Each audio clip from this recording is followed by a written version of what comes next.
Welcome back, folks. Sheepdog Smokey here, and we're having a productive Monday morning so far, or whatever day and time you're watching. Something occurred to me while I was out and about today, weekly run for parents next door to me, my own groceries, other needs that have come up during the week. Because as much as you prepare, having bread in the freezer so you can thaw out a loaf of bread or canned goods and things like that. There are things that you cannot prep. One of those being milk, which my parents go through pretty rapidly. So I go in about once a week, and I normally end up having to get that plus a couple of other things. But walking around today, I was at a couple of different stores, and I saw a lot of people wearing masks, not covering their nose. And that brought to mind a couple of things that I had seen not too long ago. One was the video that I had a video on where the nurse is crying about how she has her own M95 or N95, whichever it is, mask. Never said that the doctors told her she couldn't wear it.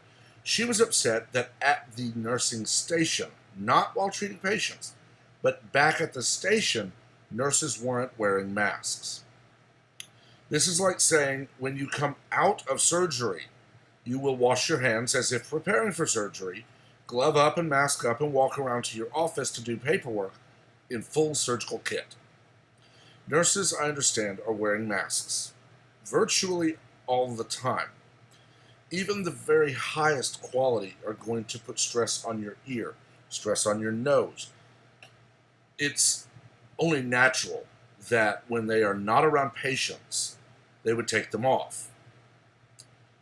Then you have on Twitter, Candace Owens has said something about Whole Foods and not finding the product she was looking for. And someone actually said Whole Foods needs to ban her because she's walking around without a mask. Yet we have idiots walking around with masks that only cover to here. You breathe more through your nose than your mouth. It is a better filtration system, one, but also when you take a drink, when you are eating. Just generally, you breathe through your nose, at least as much, if not more, than through your mouth. And people are covering their mouth, but not their nose.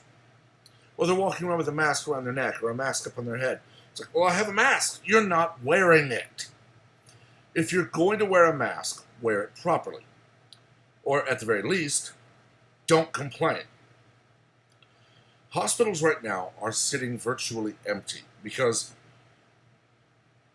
so many of them have either been ordered to or have decided to basically treat emergency room and coronavirus only. So if you get the flu, you call your doctor and he can't listen to your heart or check your breathing. He can just rely on you to tell him or her your symptoms. And then say, that sounds kind of like the flu. Here, go get this. In Michigan, joint replacement surgery has been labeled elective, while abortion is not. So that you cannot, if you break your hip or knee or shoulder, you can't go get a joint replacement or have surgery to repair it. You're expected to sit at home in excruciating pain, possibly doing far more damage than had you gone to the doctor.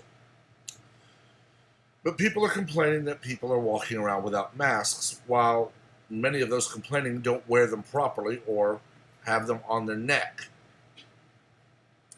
It's hypocrisy, and it is insanity, and it is imbecility that makes me mad. I don't care if you want to wear a mask and gloves and wipe everything down with a Clorox wipe. That's your prerogative. But don't demand the world obey you. Okay? Wearing a mask is only effective when worn properly. Many of the masks people are wearing don't fit the way they're actually meant to fit to prevent transmission of an airborne virus. Look at the painters' masks and others worn for things like that, where these are people who cannot have facial hair beyond about right here, because it is full rubber mask that adheres to your face almost. and you wear it so tight that no air can get in except through the filter.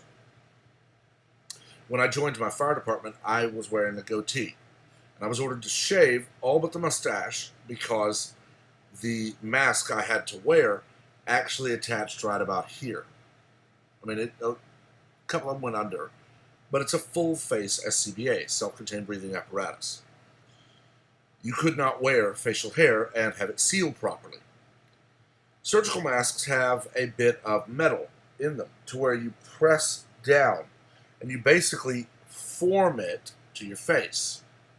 It's not perfect, but it is much better than those where when someone looks down, you can see their skin at this level. It's almost as if they think viruses have to line up dead in front of you and attack forward only. They don't understand that air flows in 360 degrees in 3 dimensions. It boggles the mind, or at least it boggles my mind, that we have people who can scream and yell because other people aren't panicking and wearing a mask 24/7 while they themselves are not doing it right. I don't know about the person who tweeted about Candace Owens, but I do know from several different reports the nurse who wigged out and quit her job. She was not fired. She was not told she couldn't wear her mask. She quit her job because while not around patients, other nurses would remove their masks. She is an Instagram personality. From her own reports, has suffered from, I believe, bipolar, but it is at least another psychological condition. So there are many factors that, in my mind, say this person should not be a nurse. And yet her video was viral within a very short amount of time because the mainstream media decided to pounce on it and use it to once again demand that the far-leaning liberal socialist left be handed total power. De Blasio is telling people today on Twitter, if you see a business not enforcing social distancing, please call this number to report them. Now, of course, he's being ratioed right out the back door by people pointing out his own tweets, telling people to go to the movies. But it is Gestapo tactics. You will obey my rules only, while he then also mismanages his city horribly. It's something that needs to be called out, and it needs to be called out regularly. So far, nothing has happened to Cillizza or Acosta or Cooper or Trevor Noah or Don Lemon for their lies for 3 years about the Russian collusion that fell apart when no evidence was found during the impeachment hearings. No evidence was found and none was presented at the trial, and therefore a verdict of acquittal was delivered. They flipped out and demanded a retrial, demanded, well, impeach again, as if they can say, well, we want to impeach because you didn't let us impeach. They overhype and they overextend so often, and then they just ignore it when they are proven to be bald-faced liars. Because in their mind, they are above reproach. But when anyone else posts a tweet, satirical tweet, they flip out. Snopes, please fact check this. This is misinformation.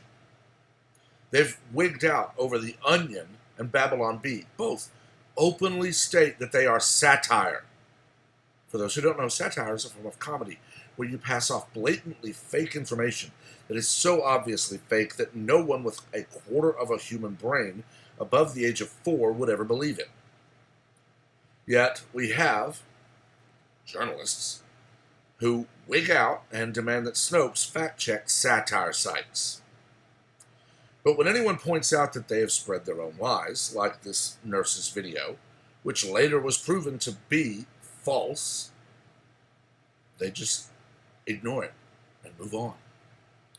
Or they claim racism, or they claim you're attacking the free press. It needs to stop, and it needs to stop rather quickly. Unfortunately, it won't, because CNN still makes way too much money by their idiots going on and spreading their crap, and their ads keep rolling in. And these Instagram people still get sponsors and donations and a GoFundMe set up because she had to quit her job because no one was wearing masks at the nursing station where there are no patients, where they had just come away from patient and properly disposed of a mask, not put one on immediately because they weren't going to be back around a patient. The very thing that the liberal left accuses all who are not ultra-liberal of, that being spreading false information, is exactly what they do 24/7, 365. Nancy Pelosi screams and yells that needed funding is being held up because the Republicans are obstructing. The Republicans want to pass a bill that does one thing: replenishes the Payment Protection Program fund. They're not putting any riders on it. They're not saying that funds this, and this. They're saying this is money for the Payment Protection Program. The Democrats then try to throw in funding for the NEA and NPR and any number of other organizations that are not related to COVID-19 in any way. And in fact, these organizations could apply for a Payment Protection Program loan to continue paying their people. And they ignore that in the first funding bill, when they gave millions to the Kennedy Center, that Kennedy Center, I believe it was Kennedy Center, laid off everyone and then donated $1 million to the DNC. They don't care that we see their move to say, we don't care about small businesses. We don't care about the little people who actually end up paying taxes and suffering. We want to fund the people who give to our party. And they expect us to ignore that and praise them. It's upsetting, as it should be. But unfortunately, I don't see an end to it. But I've talked long enough about this. Let me know what you think in the comments. As always, remember to be civil. We are not here to scream, yell, and insult each other. We are here to discuss like rational civil adults. As always, please remember to like and share the video to widen the conversation, as well as to subscribe and turn on notifications so that you are part of the giveaway at 500, 1,000, and 1,500 subscribers. Until next time, stay safe, stay smart, and stay healthy. Be careful, and everyone have a wonderful day.